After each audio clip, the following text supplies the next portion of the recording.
Good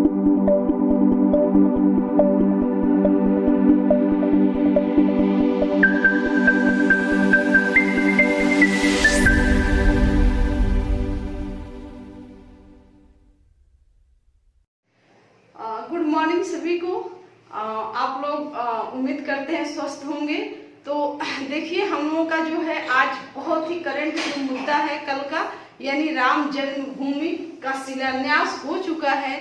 तो उससे ये हमारे लिए, पूरे भारतीयों के लिए बहुत हर्ष का विषय है और इससे रिलेटेड बहुत सारे क्वेश्चन भी बन रहे हैं जिस पे हमें नजर डालना अति आवश्यक है। तो आज हम लोग देखेंगे कि अयोध्या या राम जन्मभूमि से बनने वाले जितने भी प्रश्न होंगे उस पे हम एक नजर डालेंगे। और आप लोग से भी आग्रह है, कृपया वीडियो को पूरा देखें ताकि आने वाले एग्जाम के लिए हमारे जो भी क्वेश्चन बन सकते हैं उसको आप लोग भी नोट करें और ये क्वेश्चन मिस न होने पाए। तो चलिए देखते हैं, शुरू करते हैं अयोध्या पर एक नजर। जैसा कि आप थंबनेल हमारा देख रहे हैं, अयोध्या पर एक नजर। तो अयोध्या से रिलेटेड जितने भी क्वेश्चन बन सकते हैं आज उसको हम लोग देखेंगे। तो इसमें पहला क्वेश्चन है हमारा, अयोध्या किस राज्य में स्थित है?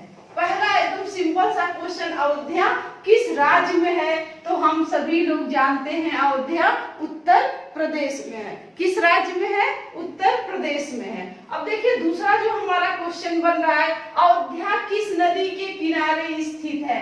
अयोध्या किस नदी के किनारे? मोस्ट इंपॉर्टेंट क्वेश्चन है। जैसे रेलवे हुआ, छोटे एग्जाम हुआ यूपीपी के लिए, ये सारे एग्जाम बहुत क्वेश्चन बहुत महत्वपूर्ण है। तो अयोध्या किस नदी के किनारे स्थित है? तो सरयू नदी के किनारे स्थित है। किस नदी के किनारे स्थित है? सरयू। आप लोग एकदम याद कर लीजिए। अयोध्या विवाद में सुप्रीम कोर्ट ने अपना अंतिम फैसला कब सुनाया था? Very very most important question. तो सुप्रीम कोर्ट ने अपना अंतिम फैसला 9 नवंबर 2019 को सुनाया। कब सुनाया? 9 नवंबर 2019 को सुनाया। नेक्स्ट हमारा क्वेश्चन है, फैजाबाद जिले का नाम बदलकर क्या रखा गया? तो फैजाबाद जिले का नाम बदलकर क्या रखा गया था? अयोध्या रखा गया था। कब रखा गया? 6 नवंबर 2018 को। किसने नाम बदला था? तो योगी आदित्यनाथ। बहुत सारे क्वेश्चन है, यानी इलाहाबाद का नाम बदल करके प्रयागराज रखा गया और फैजाबाद मंडल या जिले का नाम बदलकर अयोध्या रखा गया था। तो ये क्वेश्चन जो बनेंगे आपके लिए बहुत ही इंपॉर्टेंट होने वाले हैं। तो नेक्स्ट हमारा देखिए, अयोध्या विवाद का फैसला कितने जजों की बेंच ने दिया? बहुत इंपॉर्टेंट क्वेश्चन है, कितने जजों की बेंच ने दिया? आने वाले यूपीएससी में इससे रिलेटेड क्वेश्चन जरूर आपको दिखाई देंगे। तो 5 जजों की बेंच ने दिया। कितने जजों की बेंच ने दिया? 5 जजों की बेंच ने इसका फैसला दिया। देखिए, अयोध्या विवाद फैसला सुनाने में शामिल जज थे। कौन कौन जज हमारे शामिल थे? क्वेश्चन कैसे बनेगा? यानी ऑप्शन दे देगा, निम्न में से कौन जज थे या इनमें से कौन जज नहीं थे। तो आपको जो 5 जज हमारे हैं, ऑनरेबल जज, इनका नाम आपको याद होना चाहिए। तो पहले जो हमारे जज थे, जस्टिस रंजन गोगोई। यानी देखिए, क्वेश्चन 2 तरीके से बन सकता है, यानी अयोध्या विवादित फैसला के समय सुप्रीम कोर्ट के मुख्य न्यायाधीश कौन थे या किसके नेतृत्व में यानी अयोध्या फैसला सुनाया गया? तो जस्टिस रंजन गोगोई के नेतृत्व में सुनाया गया था। जस्टिस रंजन गोगोई। और जस्टिस और कौन थे? Justice Sharad Arvind Bobde, S.A. बोबड़े, शरद अरविंद बोबड़े। और justice Dhananjay Chandrachud, justice Dhananjay Chandrachud. Next थे जस्टिस अशोक भूषण और जस्टिस अब्दुल नजीर। तो ये हमारे जो 5 जजों की बेंच थी, उनके जो अध्यक्ष थे जस्टिस रंजन गोगोई जी थे। जस्टिस रंजन गोगोई 3 अक्टूबर 2018 को भारत के सुप्रीम कोर्ट के मुख्य न्यायाधीश के पद पर नियुक्त हुए थे और इनके नेतृत्व में ऐतिहासिक फैसला अयोध्या विवाद का सुनाया गया। तो कब सुनाया गया था? 9 नवंबर 2019 को। अब देखिए अयोध्या विवाद कितने एकड़ जमीन पर था? कितने एकड़ जमीन पर था? तो 2.77 एकड़ जमीन पे। कितने एकड़ जमीन पे था? 2.77 एकड़ जमीन पर अयोध्या विवाद मामला था। तो इसको ध्यान में रखिए, नोट करते जाइए, अपने जीवन में बैठाते जाइए। ये सारे क्वेश्चन हमारे लिए बहुत ही अति महत्वपूर्ण होने वाले हैं। देखिए अयोध्या विवाद का फैसला किसके पक्ष में आया था? तो किसके पक्ष में आया? राम जन्मभूमि न्यास के पक्ष में आया था। अयोध्या विवाद का फैसला किसके पक्ष में आया? राम जन्मभूमि न्यास के पक्ष में आया। अयोध्या विवाद में लगातार कितने दिन तक सुनवाई चलती रही? एकदम बहुत मोस्ट इम्पॉर्टेंट है, लगातार कितने दिनों तक सुनवाई चली? तो लगातार 40 दिन तक सुनवाई चली। कितने दिन तक सुनवाई चली? 40 दिन तक लगातार सुनवाई चलती रही। अयोध्या विवाद में मस्जिद के लिए, देखिए आप लोग इस क्वेश्चन को भी ध्यान रखिएगा, अयोध्या विवाद में मस्जिद के लिए कितना एकड़ जमीन दिया गया? तो मस्जिद के लिए कितना एकड़ जमीन दिया गया था? 5 एकड़ जमीन दिया गया। कितना एकड़? 5 एकड़। अब देखिए राम जन्मभूमि मंदिर का शिलान्यास कब किया गया? तो आपको ध्यान मतलब एकदम करेंट है, कल ही 5 अगस्त माननीय नरेंद्र मोदी के कर कमलों द्वारा यानी 5 अगस्त को 2020 को मंदिर का शिलान्यास हो चुका है। मंदिर के शिलान्यास के साथ ही बहुत सारे क्वेश्चन जो है हमारे आसपास मंडरा रहे हैं, उनको हमें समेट के रखना है। तो राम जन्मभूमि मंदिर का शिलान्यास कब किया गया? 5 अगस्त 2020 को। किसके द्वारा किया गया? तो भारत के प्रधानमंत्री नरेंद्र मोदी द्वारा। अब देखिए अयोध्या राम मंदिर के वास्तुकार कौन है? मेन ड्राइंग बनाने वाले कौन है इसके वास्तुकार? तो देखिए निखिल सोमपुरा, ये गुजरात के हैं निखिल सोमपुरा। पहले इससे पहले जो अयोध्या मंदिर के वास्तुकार थे इन्हीं के पिता चंद्रकांत सोमपुरा थे। दोनों क्वेश्चन देखिए आ सकता है कि वास्तुकार में निखिल सोमपुरा, इनके जो पहले पिताजी थे चंद्रकांत सोमपुरा वो 77 वर्ष के हो चुके हैं, इसलिए इन अब जो है निखिल सोमपुरा, क्योंकि मंदिर में जो कुछ ड्राइंग है उसमें भी बदलाव किया गया है, तो उनके पुत्र निखिल सोमपुरा इसके मेन वास्तुकार के रूप में देख रहे हैं। अब देखिए अयोध्या राम मंदिर का निर्माण कौन सी कंपनी कर रही है? मोस्ट इंपॉर्टेंट क्वेश्चन, कौन सी कंपनी कर रही है? Larsen and turbo, L&T, Larsen and turbo. तो लार्सन एंड टर्बो देश की बहुत बहुप्रतिष्ठित क्या है? कंपनी है, जिसके 25 देशों में लगभग 60 की कंपनियां 60 जो है प्रोजेक्ट चल रहे हैं। 25 देशों में अंतरराष्ट्रीय कंपनी है। इसके जो इस लार्सन एंड टर्बो के जो मालिक है M.A. नाइक है और उन्हीं की देख रेख में यानी मंदिर का निर्माण करेगी। तो मंदिर का निर्माण कौन सी कंपनी करेगी? तो L&T, लार्सन एंड टर्बो, एकदम ध्यान रखिएगा L&T।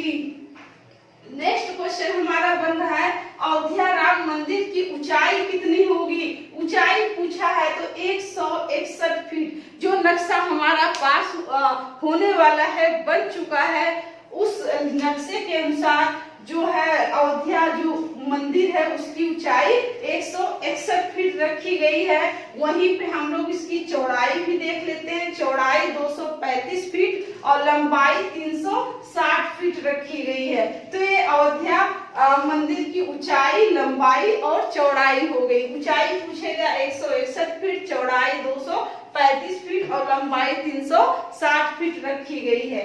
नेक्स्ट हमारा है अयोध्या राम मंदिर बनाने में लगभग कितना खर्च आएगा? अयोध्या राम मंदिर बनाने में लगभग 300 करोड़ खर्च आएगा। चलिए नेक्स्ट जो हमारा क्वेश्चन है ये यानी अयोध्या राम मंदिर बनाने में कितने साल लगेंगे? तो कितने वर्ष लगने वाले हैं? तो यहाँ पे दिया गया है 3.5 वर्ष लगेंगे, लगभग 3.5 वर्ष, 3.5 वर्ष लगेंगे। और उम्मीद जताया जा रहा है कि 2024 में जो रामनवमी आएगा, रामनवमी तक 2024 में यानी राम मंदिर बनकर तैयार हो जाएगा। नेक्स्ट हमारा क्वेश्चन है राम मंदिर कितनी मंजिला होगा? तो राम मंदिर कितनी मंजिला होगा? तो 3 मंजिला बनाने का प्रोजेक्ट रखा गया है। राम मंदिर कितने मंजिला होगा? 3 मंजिला होगा। और इसमें यानी गुंबद कितने होंगे? तो यहीं पे आप लोगों की सुविधा के लिए लिख दिया गया है। तो इसमें 5 गुंबद होंगे। कितने गुंबद होंगे? 5 गुंबद होंगे। और कितने खंभे होंगे? 318 खंभे होंगे। और हर खंभों पर 16 मूर्तियां तराशी जाएंगी। यानी जितने खंभे बनेंगे 318 खंभे बनेंगे और 318 खंभों पर 16 यानी हर खंभे पे 16 मूर्तियां उस पे तलाशी जाएंगी उस पिलर पे। और नेक्स्ट जो हमारा क्वेश्चन है बहुत ही इंपॉर्टेंट होने वाला है, रामलला के मंदिर का निर्माण किस शैली में किया जा रहा है? रामलला के मंदिर का निर्माण जो होगा किस शैली में होगा? तो किस शैली में होगा? नागर शैली में होगा। किस शैली में होगा? नागर शैली में होगा। नेक्स्ट है राम जन्मभूमि तीर्थ क्षेत्र के महासचिव कौन है? राम जन्मभूमि जो तीर्थ क्षेत्र है उसके महासचिव किसे बनाया गया है? तो श्री चंपत राय जी हैं। चंपत राय राम तीर्थ क्षेत्र के महासचिव हैं चंपत राय। श्री राम मंदिर के निर्माण समिति के अध्यक्ष कौन है? यानी जो राम मंदिर बन रहा है उस निर्माण समिति के अध्यक्ष कौन है? तो नृपेंद्र मिश्र हैं। राम मंदिर निर्माण समिति के अध्यक्ष नृपेंद्र मिश्र हैं। देखिए प्रधानमंत्री श्री नरेंद्र मोदी ने मंदिर के परिसर में कौन सा वृक्ष लगाया? कल पूरा न्यूज चैनल पे चल रहा है, आज का न्यूज़पेपर खोल लीजिए तो कौन सा वृक्ष लगाया? बहुत इंपॉर्टेंट क्वेश्चन होने वाला है। इस समय वृक्षारोपण का कार्यक्रम भी चल रहा है, बहुत सारे राज्य चला रहे हैं। तो कौन सा वृक्ष श्री प्रधानमंत्री द्वारा लगाया गया? तो परिजात वृक्ष। कौन सा वृक्ष? परिजात वृक्ष कहा जाता है कि ये जो है स्वर्गलोक का वृक्ष होता है परिजात। तो इस वृक्ष को जो है लगाया गया मंदिर के परिसर में। अब देखिए परिजात वृक्ष से एक क्वेश्चन और बन सकता है। तो परिजात जो वृक्ष है किस राज्य का राजकीय वृक्ष है? किस राज्य का है? तो पश्चिम बंगाल का, यानी बंगाल का राजकीय वृक्ष, राजकीय वृक्ष है। कौन सा? परिजात। परिजात बंगाल का राजकीय वृक्ष है। अब देखिए बाबरी मस्जिद को कब बनाया गया, कब गिराया गया? अब थोड़ा सा बैक में जाइए क्योंकि क्वेश्चन वहां से भी पूछेगा। तो बाबरी मस्जिद को कब गिराया गया था? डेट आप अपने जेहन में फिर से एक बार उसको ताजा कर लीजिए। तो 6 दिसंबर 1992 में। जब कोई मुद्दा आता है तो आगे पीछे से बनने वाले सारे क्वेश्चन उसमें समाहित हो जाते हैं। तो बाबरी मस्जिद फिर से एक बार हाईलाइट हो गया। तो कब बनाया गया, कब गिराया गया था बाबरी मस्जिद के ढांचे को? तो 6 दिसंबर 1992 को गिराया गया था। अब देखिए इससे क्वेश्चन कितने बनेंगे, यानी बाबरी मस्जिद विध्वंस के समय भारत के प्रधानमंत्री कौन थे? ठीक है, यानी बाबरी मस्जिद जब गिराया गया तो उस समय भारत के प्रधानमंत्री कौन थे? तो पी.वी. नरसिम्हा राव। जिस समय मस्जिद गिराया गया था उस समय भारत के यानी प्रधानमंत्री वी.पी. नरसिम्हा राव थे। अब नेक्स्ट क्वेश्चन है बाबरी मस्जिद विध्वंस की जांच के लिए किस आयोग का गठन किया गया था? इसको आप लोग कह सकते सकते हैं कि एग्जाम में आने वाला क्वेश्चन, आपको इसको चाहे जितना स्टार इसके सामने बना लीजिए, तो बाबरी मस्जिद विध्वंस की जांच के लिए किस कमेटी का गठन किया गया था? तो कौन सी कमेटी थी? लिब्राहन आयोग। लिब्राहन आयोग कमेटी का गठन किया गया था। लिब्राहन आयोग का गठन किया गया था, आपको याद होगा। यानी ये जो है, जो लिब्राहन थे, इनका पूरा नाम क्या था? इनका पूरा नाम मनमोहन सिंह लिब्राहन था। मनमोहन सिंह लिब्राहन, याद रखिएगा, इनका पूरा नाम मनमोहन सिंह लिब्राहन था, जो कौन थे?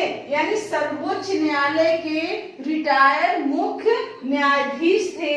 इन्हीं के अध्यक्षता में एक कमेटी बनाई गई, जिसे इनके नाम से लिब्राहन आयोग कहा गया। और लिब्राहन आयोग का गठन कब किया गया था? तो 16 दिसंबर 1992। 16 दिसंबर 1992 में। अब क्वेश्चन आएगा, कौन किया था लिब्राहन आयोग का गठन? तो उस समय भारत के प्रधानमंत्री कौन थे? तो पीवी नरसिम्हा राव थे। उन्होंने इस कमेटी का गठन किया था, यानी मनमोहन सिंह। देखिए, 6 दिसंबर 1992 को बाबरी मस्जिद गिराया जाता है। उसी के 10 दिन बाद जो है, यानी पीवी नरसिम्हा राव द्वारा, यानी इसकी जांच के लिए, जो बाबरी विध्वंस था उसकी जांच के लिए तुरंत एक आयोग का गठन किया, जिसे लिब्राहन आयोग कहा जाता है। यानी इसके जो अध्यक्ष थे मनमोहन सिंह लिब्राहन, इनका पूरा नाम था। इन्हीं की अध्यक्षता में जो है लिब्राहन आयोग का गठन किया गया था। ये सर्वोच्च न्यायालय के रिटायर्ड जज थे। अब देखिए, देश का सबसे लंबा चलने वाला जांच कमेटी कौन सा था? सबसे लंबा चलने वाला, तो यही लिब्राहन आयोग देश का सबसे लंबा चलने वाला कमेटी था। सबसे लंबा चलने वाला कमेटी था। और कितनी बार इसके कार्यकाल को बढ़ाया गया था? लिब्राहन आयोग के कार्यकाल को 48 बार बढ़ाया गया था। कितनी बार बढ़ाया गया था? 48 बार। यानी जब इस आयोग का गठन किया गया था, लिब्राहन आयोग का, तो उनसे कहा गया था 3 महीने में अपनी रिपोर्ट को सौंप दीजिए। लेकिन ये 3 महीने में रिपोर्ट न सौंप नहीं पाए, बल्कि इनका कार्यकाल हर बार बढ़ता गया। और कितनी बार बढ़ा? यानी 48 बार इनका कार्यकाल बढ़ा।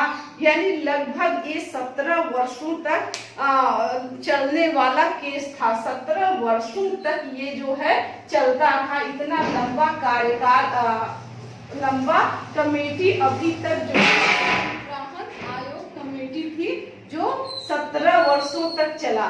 और इसने, लिब्राहन आयोग ने अपना रिपोर्ट कब दिया था? तो 30 जून 2009 को। 30 जून 2009, यानी लिब्राहन आयोग ने अपना रिपोर्ट कब दिया? 30 जून 2009 को दिया। उस समय भारत के प्रधानमंत्री कौन थे? तो मनमोहन सिंह। उस समय भारत के प्रधानमंत्री मनमोहन सिंह थे। अब देखिए, ढेर सारे क्वेश्चन इससे बन रहे हैं। बाबरी मस्जिद विध्वंस के जांच के लिए किस कमेटी का गठन किया गया था? लिब्राहन कमेटी का। लिब्राहन जो थे, उनका पूरा नाम क्या था? मनमोहन सिंह लिब्राहन था। इनकी इस कमेटी का गठन कब किया गया था? 16 दिसंबर 1992 को। देश का सबसे लंबा चलने वाला कमेटी कौन था? लिब्राहन कमेटी था। लगभग कितने वर्षों तक चला? लगभग 17 वर्षों तक चला। और इसका कार्यकाल कितनी बार बढ़ाया गया? तो 48 बार बढ़ाया गया था। और इसने अपनी रिपोर्ट कब दिया था? तो 30 जून 2009 को। मनमोहन सिंह की सरकार थी उस समय, डॉक्टर मनमोहन सिंह भारत के प्रधानमंत्री थे। उनको अपना रिपोर्ट 30 जून 2009 को सौंपा। और इस आयोग पे लगभग कितना खर्च आया? तो लगभग 8 करोड़ रुपए खर्च आया। 8 करोड़ रुपए इसकी जांच में पूरा खर्च आया। तो नेक्स्ट हमारा क्वेश्चन क्या है, बाबरी मस्जिद को किस वर्ष बनाया गया? तो बाबरी मस्जिद 1528 में बनाया गया। तो किसके सेनापति? बाबर का, यानी बाबरी मस्जिद को बनाने वाला जो बाबर का सेनापति था, तो सेनापति का क्या नाम था? उस सेनापति का नाम क्या था? मीर बाकी, जिन्होंने 1528 में बाबरी मस्जिद का निर्माण कराया था। अब बाबरी मस्जिद विध्वंस के समय उत्तर प्रदेश के मुख्यमंत्री कौन थे? मेन आरोपी जिसे कहा जाता है उत्तर प्रदेश के मुख्यमंत्री कौन थे? तो कल्याण सिंह थे। उत्तर प्रदेश के मुख्यमंत्री कल्याण सिंह। यदि आपको आ जाएगा बाबरी मस्जिद विध्वंस के समय उत्तर प्रदेश के राज्यपाल कौन थे? तो राज्यपाल कौन थे? बी सत्यनारायण रेड्डी थे। और उत्तर प्रदेश के मुख्यमंत्री कौन थे? कल्याण सिंह थे। तो आप लोग देखिए, इसका स्क्रीनशॉट बना लीजिए, नोट्स बना लीजिए और इस वीडियो को ज्यादा से ज्यादा लोगों तक पहुंचाइए। लाइक शेयर सब्सक्राइब करिए ताकि आपके दोस्त, आपके जो भी बंधु, सगे बंधु है, इस सारे क्वेश्चन से परिचित हो सके, ताकि उनके लिए भी एग्जाम क्रैक करना आसान हो जाए। Thank you.